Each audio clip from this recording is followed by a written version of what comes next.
Welcome back to my YouTube channel guys. Sentence यदि past continuous tense में हो और यदि वह एक्टिव वॉइस में हो तब एक्टिव वॉइस में अफर्मेटिव सेंटेंस के लिए स्ट्रक्चर हो जाएगा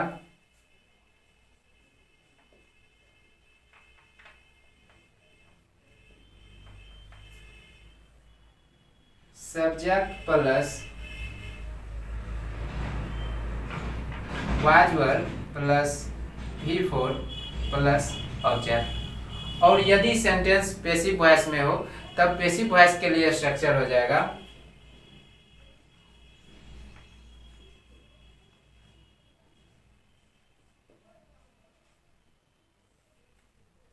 subject plus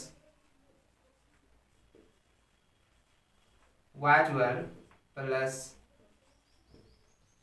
being plus V3।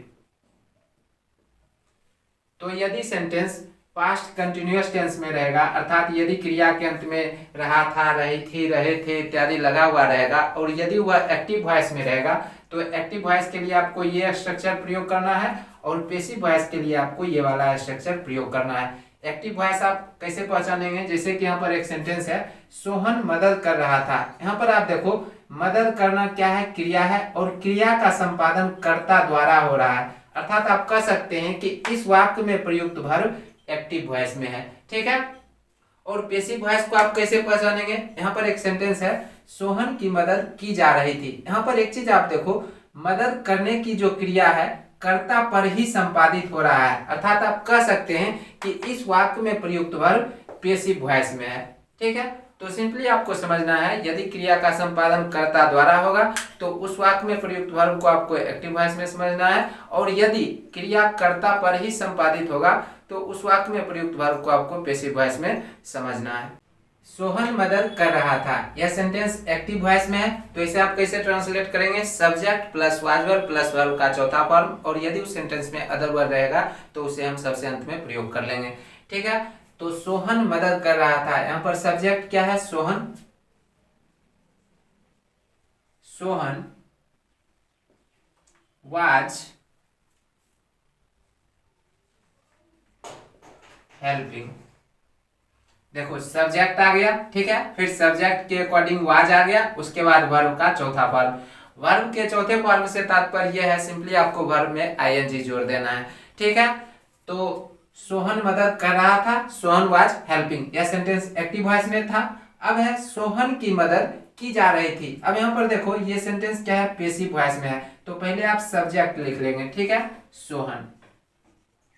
अब आपको सब्जेक्ट के अकॉर्डिंग वाज प्रयोग कर लेना है। वाज के तुरंत बाद आपको बीइंग प्रयोग करना है। ठीक है।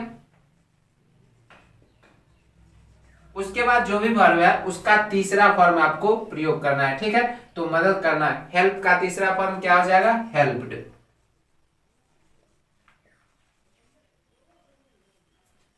सोहन की मदद की जा रही थी, सोहन वाज बीइंग हेल्प्ड। इसी तरह से आगे भी आपको ट्रांसलेट करना है। ठीक है। तो मैं पढ़ा रहा था, I was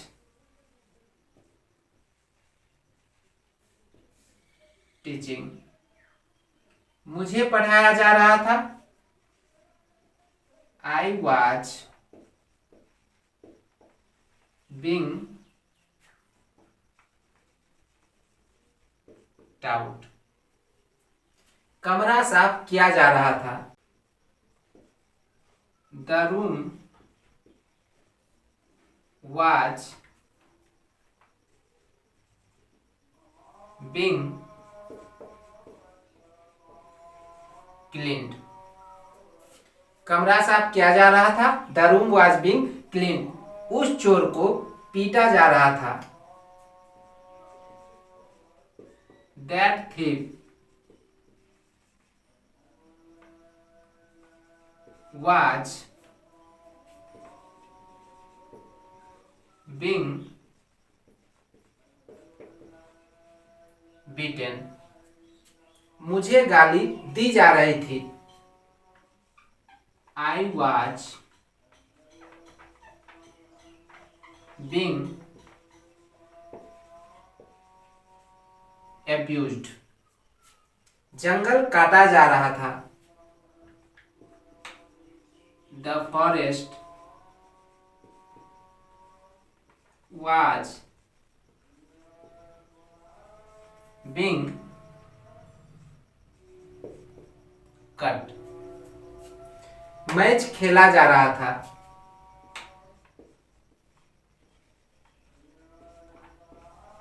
The match was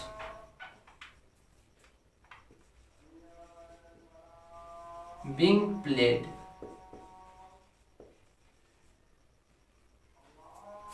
match खेला जा रहा था. The match was being played. पुस्तकें छापी जा रही थी. The books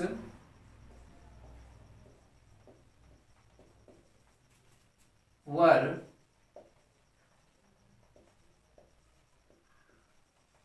being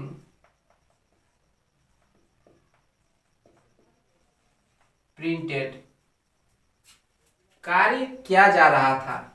The work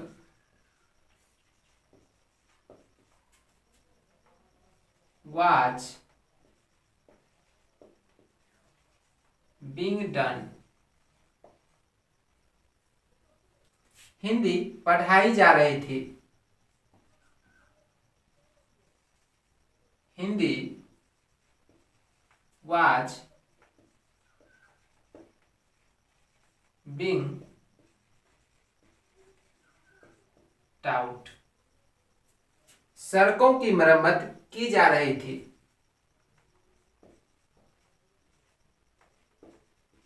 The roads were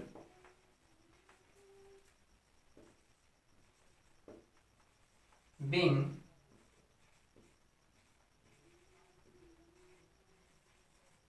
repaired. पेड़ लगाए जा रहे थे. The trees were being planted.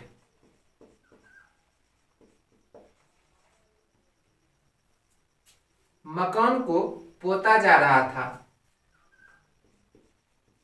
The house was being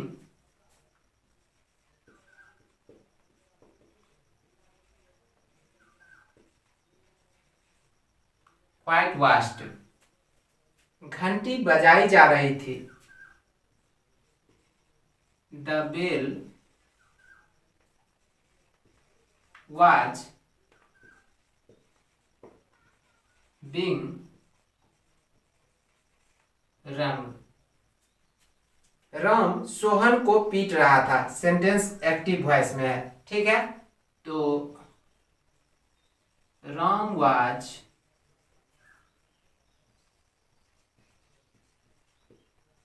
beating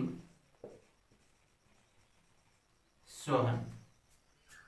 Sohan Ram के द्वारा पीटा जा रहा था. यहां पर आपको ध्यान रखना है, बाय प्लस एजेंट का प्रयोग हम सेंटेंस के अंत में करेंगे. ठीक है, तो सोहन राम के द्वारा पीटा जा रहा था. Sohan was being beaten by